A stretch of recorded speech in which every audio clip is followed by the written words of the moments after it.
from Scripture, there was kind of this standard of, well, we got to keep the letter of the law, right? And Jesus was always like, well, no, I'm not just interested in whether or not you're actually going out and like having an affair, but what's going on in your heart. But then the emotional side is you start seeing people differently.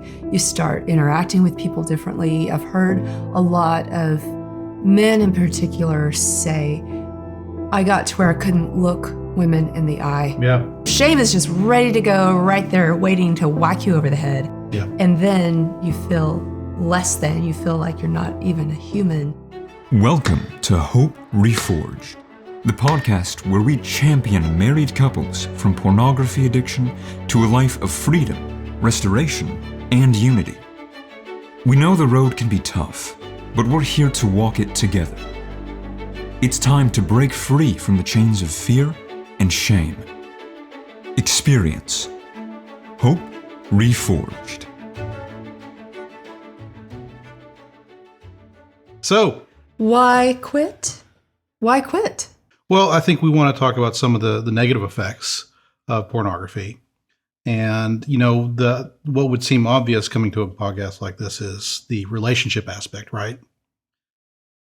Right. Because we're husband and wife here and we're talking about this. And so you think we would be talking about the negative effects on your marriage, right? Which we probably will at some point. But I think today we want to talk about the effects to the individual. My thought was to talk about the three lies. I mean, there's three big lies I think that people have when they're in porn, that they kind of use to help themselves to a certain degree feel better about this habit that they developed, justify it. Yeah. And so I want to kind of go through those and talk about, the ramifications of, things, those lies that they're telling themselves to perpetuate the habit, and talk about, what the actual effects are of these things that kind of dispel those lies. So we've got a list of three. We got a list of three. There are more, but yeah. These are kind of the top three. These are the ones that seem to consistently come up that everybody kind of tends to, kind of go to. Mm-hmm. So the first one I want to talk about is, it's normal, right? And I think the reality is it's so prevalent. The access is so easy. It's so out there everywhere, and everybody. I mean, there's so little safeguards to keep you from getting to it, right? The everybody's doing it excuse. Everybody's doing it. Yeah. So everybody's just kind of, it's out there.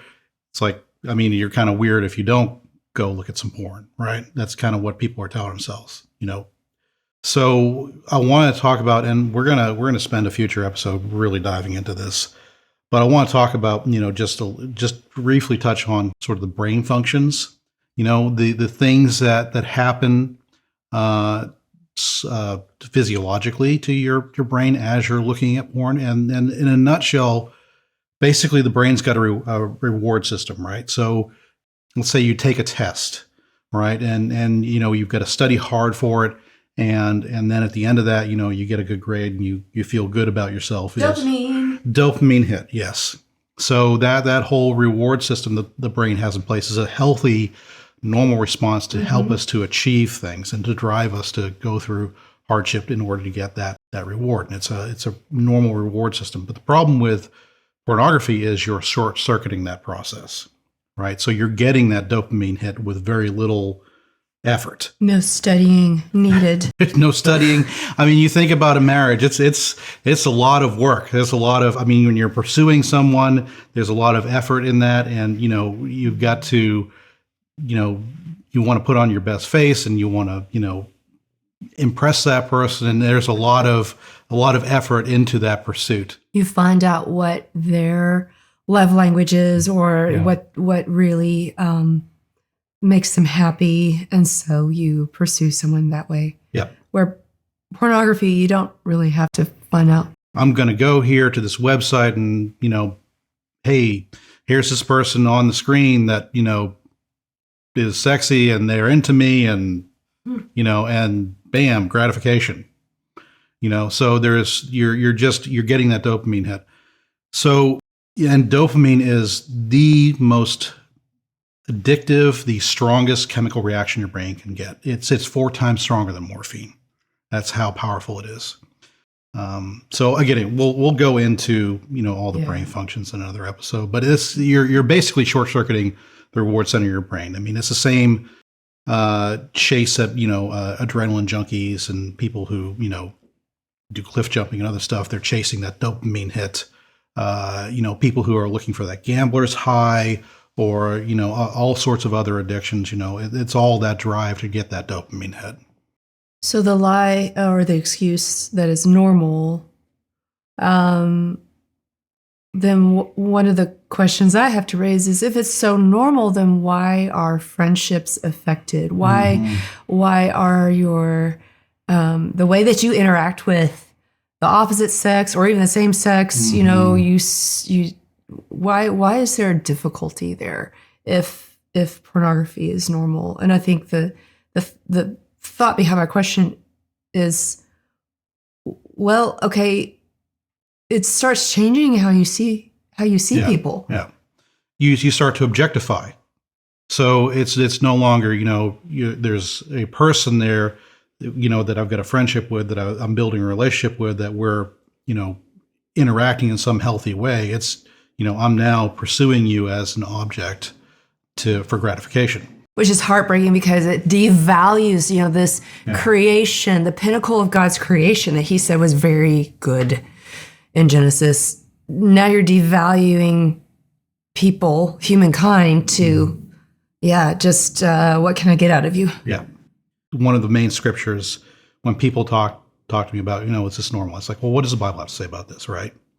And it's very, very evident. Tell us. Yeah. So, for most people, they've heard the scripture before, but it's Matthew 5:27, New King James Version is what I'm reading this morning.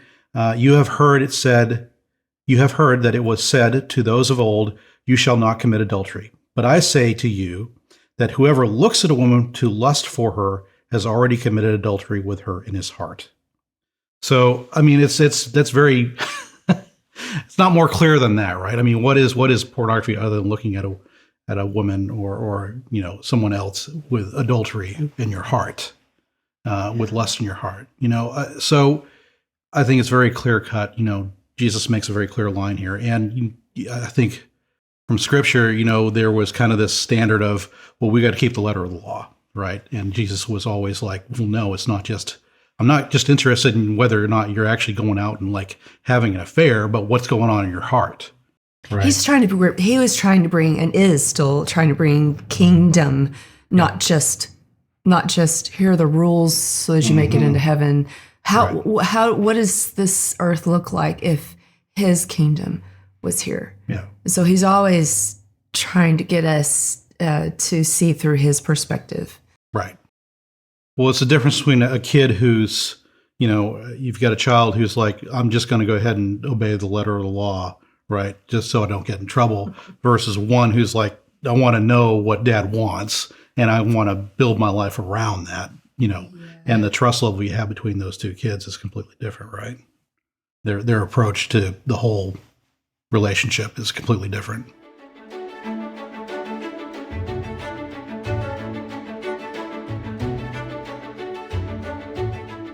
So we've already touched on the physiological aspect of the effect of thinking that it's normal, everybody does this, but then the emotional side is you start seeing people differently, you start interacting with people differently. I've heard a lot of men in particular say, I got to where I couldn't look women in the eye. Yeah.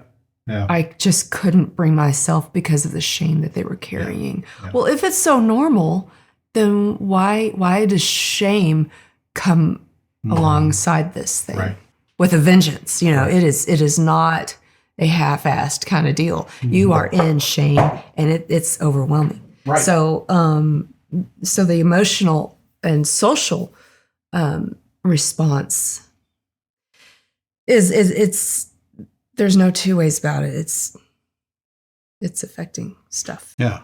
Well, and that leads to the other lie that I hear come out a lot of times is, well, I got it under control. It's not a problem. It's something that I've got, it's just something I go and I do. And, It's something that I've totally got a handle on, and I can stop anytime I want, and it's not a problem, and Then do it. right. Right. How long can you last? There's that famous episode of Seinfeld, master your domain thing, right? Where they're trying to see how long each one of them can go without masturbating, basically. So, the point is, this is so much a common thing that guys have got this idea that, oh yeah, I've got my stuff under control, and the reality is, no, you don't. No, you don't. And so, yeah, it impacts that whole just the way you look at other people, right? Because of that shame and that guilt. That's one really good indicator that no, you don't have it under control. The other thing is, with any addiction, right? So you may get into this initially with, looking at a website or what they call soft porn or something like that, but the reality is like any addiction, it draws you into looking for more intense imagery, more graphic imagery, more intense interactions. It's always a looking for intensity. And the reason for that is, that initial thing that brought you into the addiction in the first place, gave you a pretty high level of dopamine initially, but then your brain starts to get used to or accustomed to that amount of dopamine, and it's looking for things that are going to shock it and give it a higher level of dopamine. So that's the continual addiction cycle with everything. Is each time you take a hit of that dopamine response, you're needing more and more of it in order to get that same reaction. It's kind of like when I'm doing arm extensions with a 5-pound weight, and eventually my muscles go, oh, okay, this is no big deal. And then I have to bump it up to 8 pounds, and then et cetera, et cetera. That's not exactly the same. Well, any experience you have, eventually you start to develop those neural pathways that get accustomed to that, right? And so then, in order to get that same sort of reaction, you need to up the exposure to it. Yeah. So, you're continuing to get deeper and deeper. And, with pornography, you're always looking for more hardcore stuff to feed that addiction.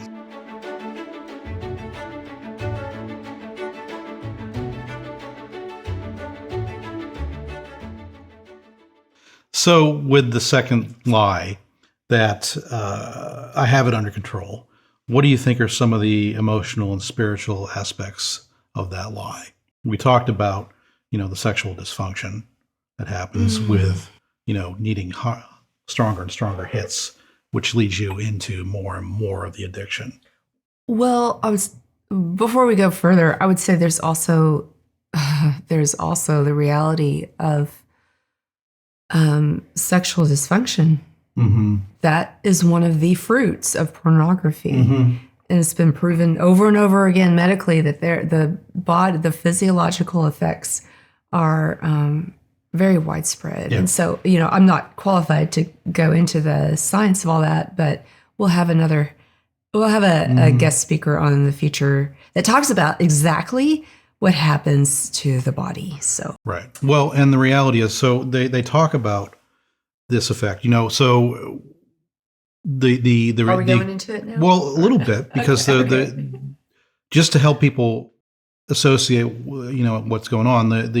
The example I heard was if you've got a bowl of strawberries, right, and you're really hungry, and you eat a strawberry when you haven't had anything before it, and it's really super sweet and it tastes great, and everything's good with it. But then, after you've had like a bowl of chocolate ice cream, something or a Snickers bar, something that's got a whole lot of artificial sugar in it, and then you go and eat that strawberry after that, now it doesn't taste so good anymore. It's kind of bitter, and it's just not the same experience, right? Yeah.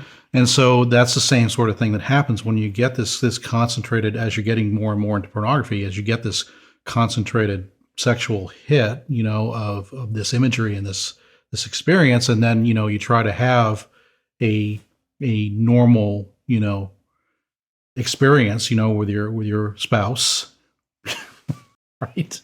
Then it's not that same intensity, right? And so you start to not get as aroused by your partner as you once did. And so it has a detrimental effect on that relationship. And I hear from a lot of guys, they start having erectile dysfunction and other things going on. So there is that dysfunction level that happens just because the arousal is not there anymore. There is good news, though, that God can restore all that. Oh, absolutely. I mean, there's so many testimonies, and we have that same testimony. Yeah, none of the stuff that we're talking about here, I mean, This is a heavy topic. it's a heavy topic. So I want to remind people yeah. there is hope. So one of the things that we were very intentional with in our logo, right, was this whole, and I think I've talked about this before, but this kintsugai, which is a really strong image to me. So kintsugai is this Japanese art they have where you have a piece of pottery, a teapot or a cup or a bowl or something, right, and it gets dropped and broken. And, normally that would be the end of the piece, you throw it in the trash. But with this art form, they have developed a way of taking all the pieces, putting it back together again. And then, the cracks that form in this, then they have inlaid it with gold or silver. And you wind up with this piece of pottery that's got this beautiful webbing all over it, right? And that the idea is that piece of pottery is now more beautiful, having gone through that trauma, right, and then being restored, and it's got this beautiful overlay on it. And it's more beautiful. It's more beautiful, Yes. but it's also more valuable as well. Correct. Yeah. So I love that imagery that the damage and the adversity that we go through in life can be something that we can turn around and be seen as a positive. When it's repaired properly and done that way. So all this stuff that we're talking about today is something that the Lord can come in and fix and turn into a positive. As I think He's done in our life. So, yes, He has.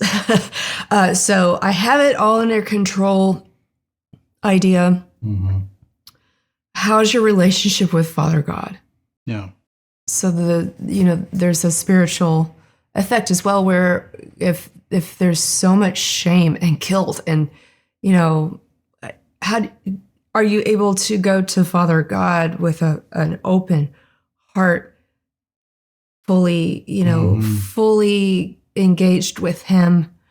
Or are you doing it out of, just this is what I have to do? This is, it turns into a religion thing instead of a relationship with the Lord. I believe when you're under all that shame.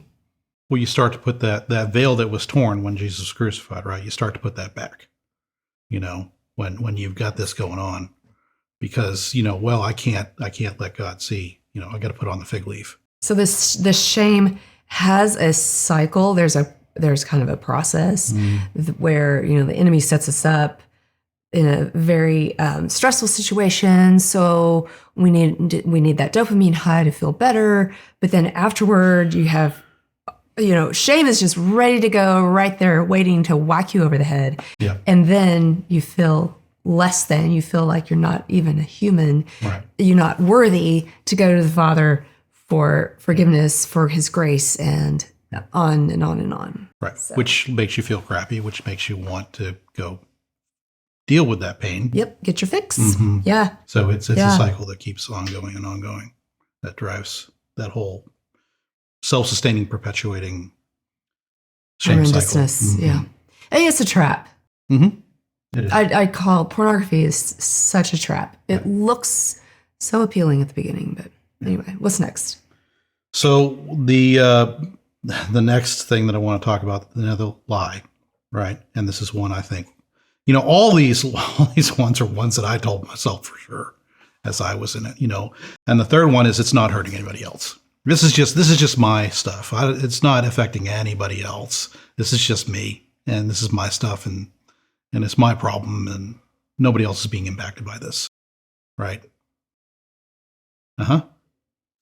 All right. So what are some of the counter arguments to that lie? The Bible actually addresses something. I'm going to read out of Exodus. Oh, let's see. Exodus 34, 7. Mm-hmm. Let's start in verse 6. What version are you reading? I like the Message and I like the Passion Translation. Those are my two favorites. This is the Message. So, God, a God of mercy and grace, endlessly patient, so much love, so deeply true. He is loyal in love for 1,000 generations, forgiving iniquity, forgiving rebellion, forgiving sin. Still, he doesn't ignore sin. He holds sons and grandsons responsible for a father's sins to the third and even the fourth generation. It just perpetuates. Man, that's big. I mean, if it's only about you, it's not affecting others, then why is God addressing this? I mean, at the very early on in his relationship with his people,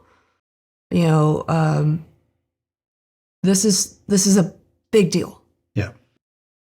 It's always interesting to me when you realize, this stuff in the Bible that was written, thousands of years ago, right? And now we are starting to find science to, prove that what is in these scriptures is actually the way it's done, which shouldn't be surprising. I mean, if God's created the universe and he designed us a certain way, you'd think he would be telling us, hey, this is the way I designed you to work, and then we're always like, hey, look, it works this way. Now we found the scientific reason behind why it's working this way.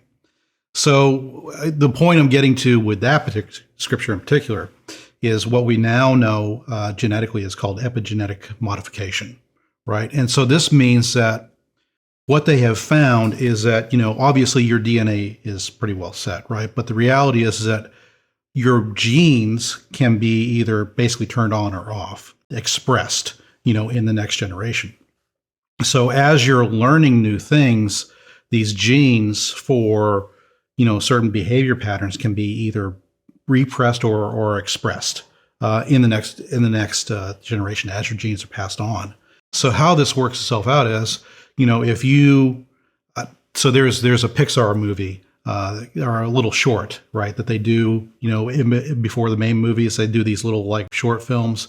There was one called Piper, and it was this little sandpiper, this little bird at the seashore.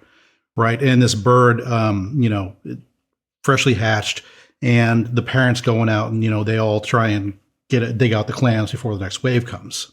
Right. And this one bird, she's out there and she gets hit by the wave, and, she's just absolutely terrified of the wave, and so she won't go out there, and she's just, but her mom's like, not going to bring her the food because she knows she needs to learn how to do this on her own. So if the sandpiper had just been stuck there and just always afraid of the wave, right, that behavior would have expressed itself in its genes as you got to be terrified of the waves, and that would have been passed down to the next generations. But what the bird learned is, if she went out there and she kind of half buried herself in the sand, and the wave came, then she was able to see where all the clams were as the water was kind of overhead, and then it drained off, and then she was able to go get the clams. So then she learned how to use that to her advantage. So now she's got a behavior that she has learned, and now that behavior is now going to be expressed. And not that the direct knowledge is being expressed per se genetically, but the behavior that she's overcome something, and now the courage to overcome that is now expressed in future generations. My husband, he could always incorporate a movie into any conversation. Right.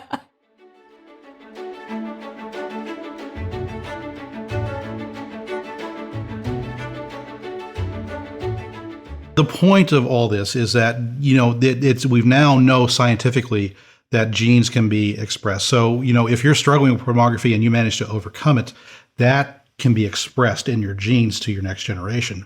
Whereas, if you never overcome it, that is then expressed.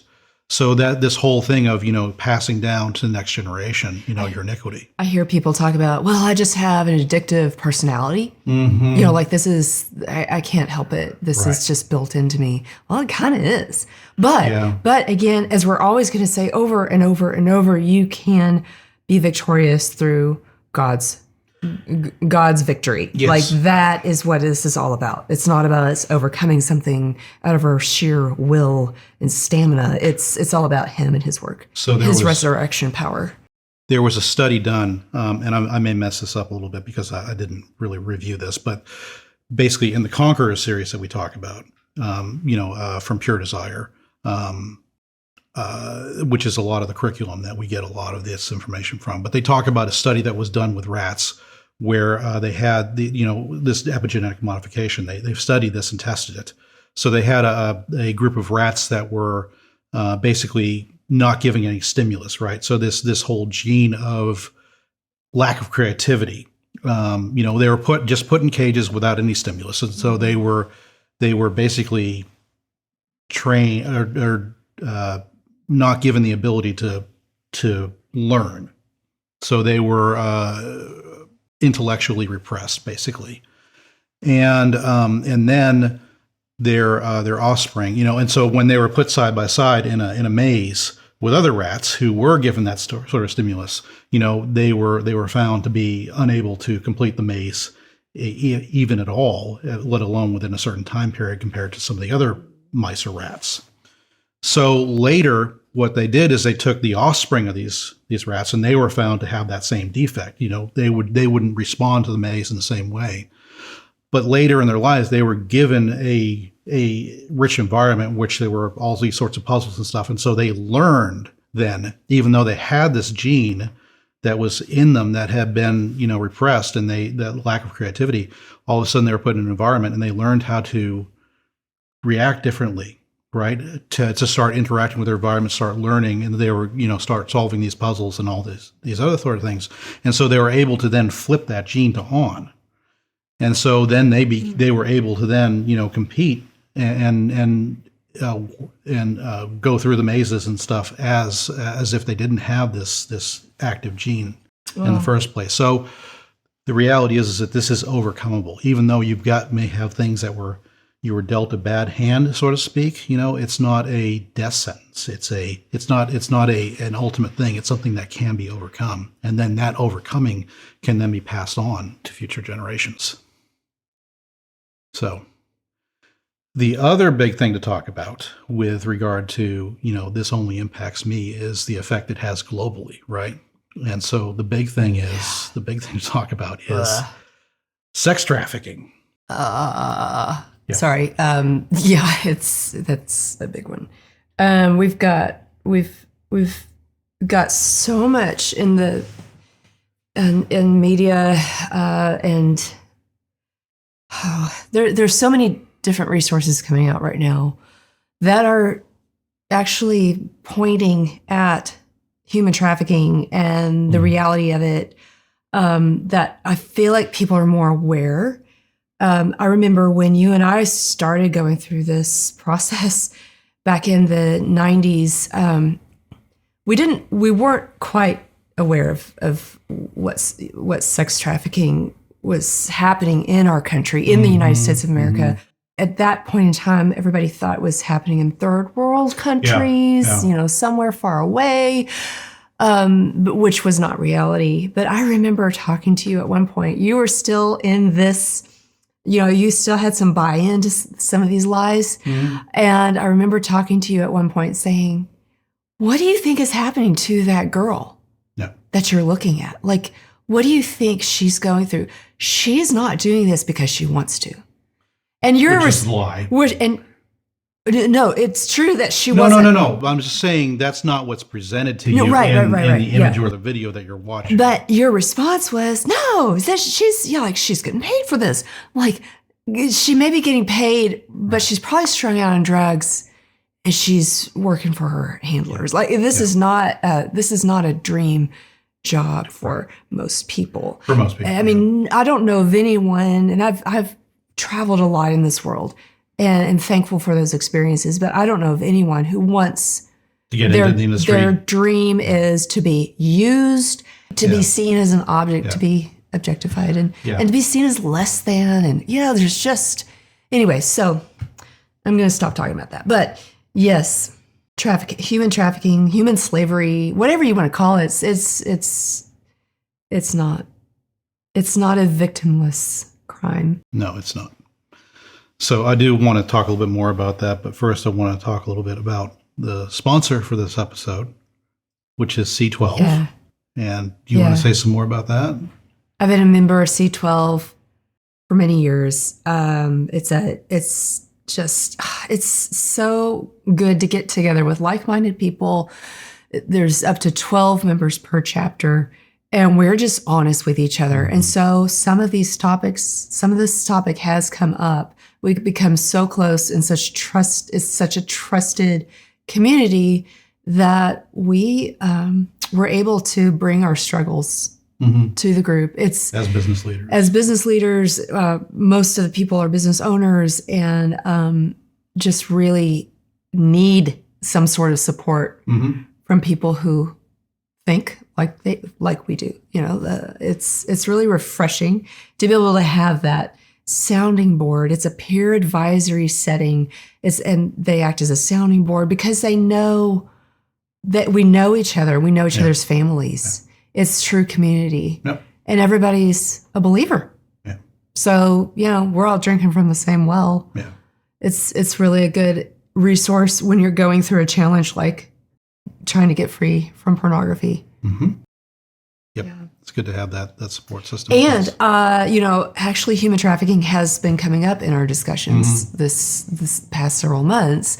Again, there's so much more awareness of what's going on. And how do we help? How do we help practically? How do we help as an individual, as a group, et cetera? So a lot of these business leaders are actually using some profits from their company to invest in anti-sex trafficking organizations. Yep. And we've got some great people that you and I have known for a long time that we're going to highly recommend. And that's on our website with links.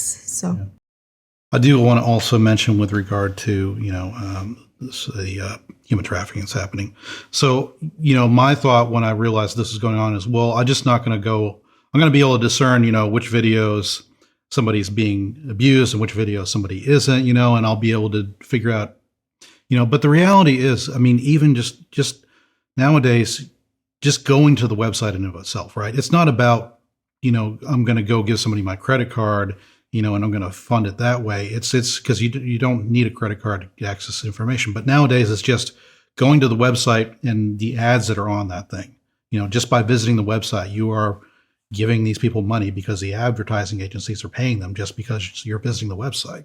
And it's on social media too. That's fueling this industry. It's not just a specific website; it's on social media. So, yeah, you're absolutely right. So you may think, well, I'm just visiting the site and I'm not giving anybody any money on this, but the reality is they are making money off of you actually providing that traffic to that website. So, and that money is going straight back into bringing more people, into this industry, which is not a good thing. It's not a good thing. So, that's pretty much what I want to talk about that. But I do want to stress, how much we appreciate people for listening to this podcast. It's hard to hear, isn't it? Yeah, all these things, the negative aspects of this are tough, but it takes a lot of courage to sit there and confront these things and listen to, these things, kind of the truth that we're bringing here, which are hard truths. But it's a really important step, to face those, and it takes a lot of courage to do that. And so I just want to commend everybody who's listening to this podcast for taking the time to listen to us and experience. So I've picked up my phone. I'm not looking at social media, by the way. Oh, okay, good. There's a verse that I felt like the Lord told me this morning to bring up, and this is one of the core verses of Hope Reforged. It's in Philippians chapter 4, verse 8 and 9. I'm reading from the Passion Translation this time. Keep your thoughts continually fixed on all that is authentic and real, honorable, admirable, beautiful, respectful, pure, holy, merciful, and kind. And fasten your thoughts on every glorious work of God, praising Him always. Put into practice the example of all you have heard from me or seen in my life, and the God of peace will be with you in all things. And do you remember what God told you about this verse recently? No. Come on. Sure. Oh, man. So I'll remind you. The Lord said to you, this is a promise. Yes. Keeping your thoughts continually fixed on all that is authentic, honorable, admirable, etc. Yeah. That's a promise. That's Yeah, not it's not just a commandment. Hey, you go figure out how to do this. Yeah, it's I'm going to work this out in you, and I'm going to make this happen. Yeah, as we trust him more and more. puts a different spin on that. Thank you for joining us on Hope Reforged. Together, we can break the chains of addiction and rebuild hope. To stay connected, visit us at www.hopereforged.com, where you'll find new episodes, resources, and support. If you found this helpful, please leave us a review and share it with someone who would be encouraged by this podcast. Until next time, persevere, lean into hope, and remember that restoration is yours.